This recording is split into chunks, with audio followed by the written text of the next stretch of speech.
A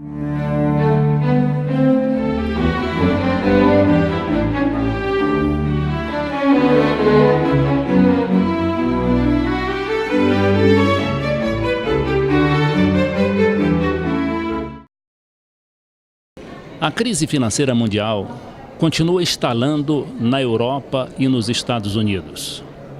Mais recentemente, a população dos Estados Unidos resolveu se revoltar e fazer manifestações, algo raríssimo na história americana e na história capitalista. O blog cafenapolitica.com.br e a TV Cidade Livre de Brasília entrevistam hoje o professor e pesquisador Valderi Rodrigues. Ele é do IPEA, da Universidade de Brasília, e tem uma larga experiência também no exterior, onde atuou como pesquisador em Nova Zelândia e na Universidade de Michigan, lá no estado de Michigan, nos Estados Unidos. Então, professor, a nossa indagação hoje, e eu acho que está na mente de todos nós, é saber como o Brasil, nas atuais circunstâncias, ele vai enfrentar a crise. A gente viu que o país se deu bem no enfrentamento daquele primeiro supapo da crise internacional, que foi em 2007, 2008, 2009, né? Todo mundo achava que nós iríamos declinar, como declinamos na época do governo anterior, que foi o governo do IFHC, quando o Brasil foi obrigado a recorrer ao Fundo Monetário Internacional para pegar um empréstimo de 40 bilhões de dólares, salvo engano. Eu pergunto ao senhor se continuamos com essa solidez para enfrentar com uma certa confiança essa crise? Meu caro Leite Filho, primeiro obrigado pelo convite e olá a todos. Nossa situação para a crise atual, ela nos deixa em uma maior solidez. Nós estamos com a característica das variáveis macroeconômicas no Brasil, apontam que nós temos condições de enfrentar essa crise de maneira mais sólida.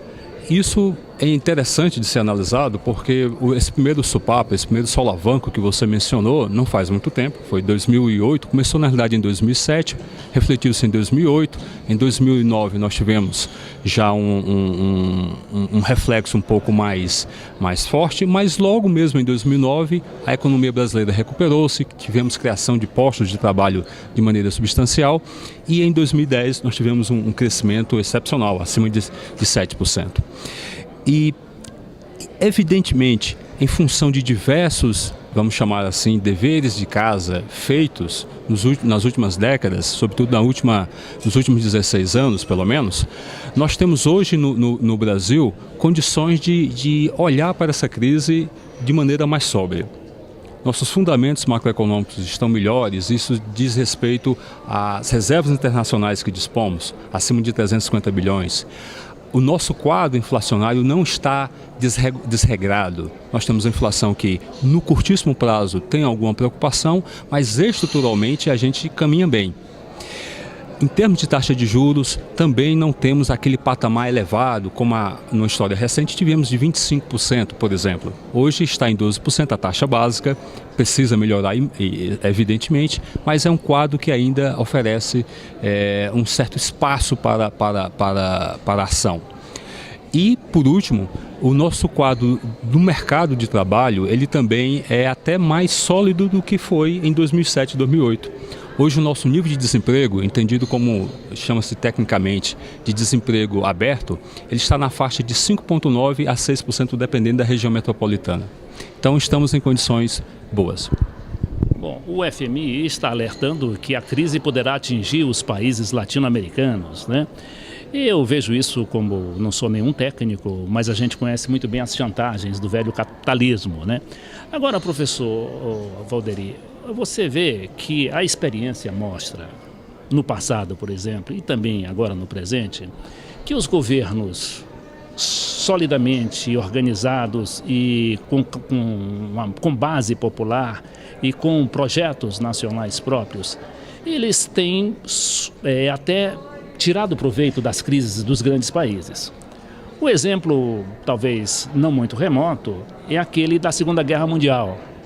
O Brizola costumava dizer que quando Getúlio Vargas deixou o governo, deposto em 1945, o país era credor desses grandes capitais, né, principalmente da Inglaterra. Salvo engano, ele falava muito nesse número, 2 bilhões de dólares. Isso depois, claro, que com o governo Dutra, né, que era um governo pró-americano, esse dinheiro todo foi dissolvido pela ação das multinacionais que invadiram o país com aquelas, né, aqueles ioiô, como eles falavam, né, aqueles brinquedinhos americanos que acabaram nos levando a gastar tudo. Mas tem também os exemplos desses países aqui vizinhos, né, que têm projetos nacionais muito fortes e populares e que estão também se dando bem com a crise, apesar, né, do caso da Venezuela, que sofreu um baque violento com a queda também muito drástica do petróleo, né, na última crise. Mas eu pergunto, o Brasil realmente ele tem essa capacidade de conservar, né, essa sua ênfase na questão social, né, manter o emprego em nível alto e tirar proveito da crise? Excelentes pontos que mostram a complexidade do tema. E indo uma resposta rápida e uma resposta um pouco mais elaborada. A primeira resposta rápida é que sim, eu acredito que há plenas condições de a gente manter essa resiliência nos nossos fundamentos. O Brasil tem condições de manter essa trajetória própria. De fato, hoje, a ciência econômica, tanto nas suas teorias quanto no seu empirismo, ela mostra que não existe uma solução única para um país. Qual seria uma receita única para todos os países seguirem? Órgãos internacionais que eventualmente tenham sugerido uma solução única acabaram tendo que, de forma até um pouco comedida, mas voltar atrás no seu receituário. Isso está de acordo com governantes que tentam seguir o seu caminho próprio, as suas características próprias, suas aptidões, seus talentos. Existem, contudo, alguns conceitos básicos que merecem certo zelo. Por exemplo, a questão de termos responsabilidade fiscal é um ponto importante. Não é independente de ideologia, independente de colorações partidárias. O ponto central é que a gente pretende crescer forte e sustentadamente. Então, o Brasil fez com seus programas sociais ações maravilhosas, como por exemplo a universalização no ensino fundamental foi algo excelente. A questão das transferências que permitiu que algumas dezenas de milhões de pessoas tivessem uma migração para a classe C, o que é algo estupendo, algo maravilhoso para a nossa economia. E ao lado disso, nós mantivemos pelo menos 3 pontos, ou seja, junto dessa característica social, 3 pontos do ponto de vista macroeconômico, do ponto de vista econômico, que são importantes. Primeiro, é um não deszelo com a questão monetária. De alguma forma, a gente, às vezes, sob excesso, e isso tem que ser analisado criticamente, às vezes, de fato, atuando corretamente. Com relação à inflação, com relação à política fiscal, e tendo cuidado para que isso não gere pressões além do que a economia pode suportar naquele momento, e também com relação ao câmbio, que é uma variável sempre incógnita para a maioria, aliás, para todos os economistas. Mas o Brasil tem tratado, desde 99, uma sistemática mais cautelosa com o câmbio. Então, nós temos os programas sociais que precisam ainda ser verticalizados, serem melhorados, mas tivemos excelentes ganhos na área da cobertura, da universalização e, ao mesmo tempo, um não descuido com alguns elementos macroeconômicos importantes.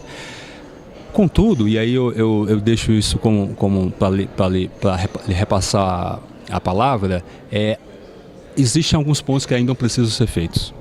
Então, entre esses pontos, se alega muito que o Brasil está muito confiado, né, na exportação da soja e das chamadas commodities, minério, né, soja, e enquanto isso está esquecendo o feijão, né, está esquecendo da preocupação básica de alimentar primeiro o Brasil e depois o exterior. Claro que o Brasil está ganhando com a crise, né, porque, aliás, só está se sustentando, né, nessas exportações. E a minha indagação é se isso não é uma estratégia perigosa. O Brasil não deveria se preocupar mais com questões como essa e também com a educação, né? A nossa educação, você citou alguns exemplos aí, meritórios, mas que a gente sabe que estamos muito aquém de alguns países, né? De alguns países, inclusive do nosso nível de emergentes, né? A nossa educação, não existe uma mobilização para se fazer educação, para tirar essa educação do atraso. E não é só a educação, né? A gente sabe, é a pesquisa, é a tecnologia. Não poderia concordar mais contigo sobre essas suas colocações referentes ao que precisamos fazer. E realmente ratifico. Existem diversos pontos onde a melhoria é extremamente necessária. Então, educação possivelmente talvez seja aquela bandeira onde a gente precise de fato trabalhar mais. E é impressionante porque o nosso potencial, o nosso talento é reconhecido no mundo inteiro. O brasileiro é tido como um grande empreendedor, são pessoas talentosas, reconhecidamente talentosas e extremamente sagazes no que fazem. Então, apesar da universalização na educação básica, por exemplo, mas a nossa performance num comparativo internacional, incluindo um conjunto de países com nível de renda per capita similar ao Brasil, fica muito aquém do desejado. Isso tem custos. Os custos seriam que talvez a gente entre em limitações, atinjamos o teto, por exemplo, na contratação de engenheiros, de médicos, de técnicos, de especialistas na área tecnológica, e o Brasil vai precisar. Então, esse é um ponto, e também é um desafio e é uma oportunidade para que a gente olhe essa questão, a questão da economia do conhecimento, do desenvolvimento tecnológico, com base sempre suportada por uma educação de base de qualidade, que não temos ainda, e veja essa perspectiva de crescimento sustentado do Brasil mais à frente.